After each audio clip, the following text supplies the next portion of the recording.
Let me be very clear. The actions in that video are reprehensible.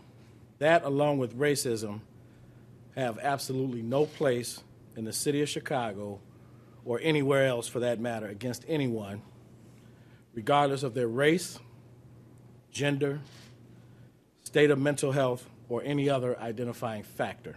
I'm pleased to announce that the investigation has concluded and charges have been approved by the Cook County State's Attorney for hate crimes, aggravated kidnapping, aggravated unlawful restraint, and aggravated battery with a deadly weapon against all 4 of the offenders in custody. Our victim in this case was dropped off on the 31st of December by his parents at a McDonald's in Streamwood, Illinois. He was to meet his friend there, Jordan Hill, who actually ends up being one of the offenders in this case. When he was dropped off, it was under the premise that he would be spending the night with his friend, so his parents naturally didn't look for him until the next day. They then subsequently report him missing in Streamwood. He comes to Chicago.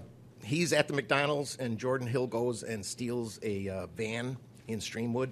He then picks up our victim, who has no knowledge that the van is stolen. He assumed it's Jordan's. They drive to the west side of Chicago, where they basically are driving around and visiting friends for the next 2 days. The victim sleeps in the van. On the morning of the 3rd of January, they go to the address on Lexington, which is where 2 of the other 3 offenders reside, the 2 sisters. And then about several hours later, that's when they bind him and start the assault on him. He is able to escape when a downstairs neighbor calls the police complaining that of all the noise upstairs. The police respond, and the 2 female offenders now go downstairs. They're angry that the police were called.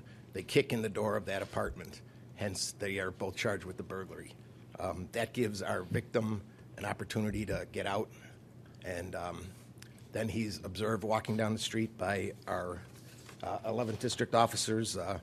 Officer Michael Donnelly will explain how they happened upon him. While at our call, we observed our victim. He was walking with Jordan Mills, at which time I observed him wearing a tank top inside out backwards with jean shorts and sandals on.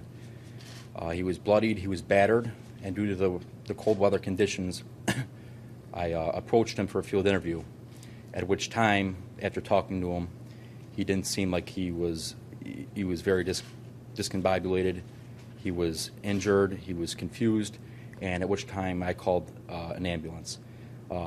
I left him with 2 other officers, Officer Adamski and Officer Cronin, to continue my investigation. I left him with them, which revealed that he was missing and endangered out of Streamwood, Illinois.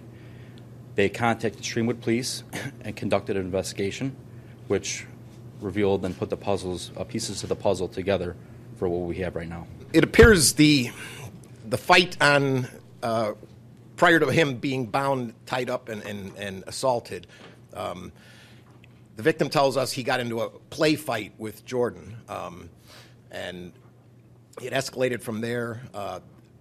The 2 female offenders then, who are obviously, I mean, you can see on video that they're smoking cigars, which we presume to be blunts.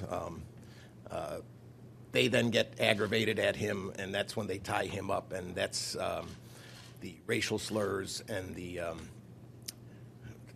deference to his mental capacity starts coming out. That's primarily one of the reasons that they were charged with the hate crime. It appears that he was in that physical position, tied up in the corner, for about 4 or 5 hours.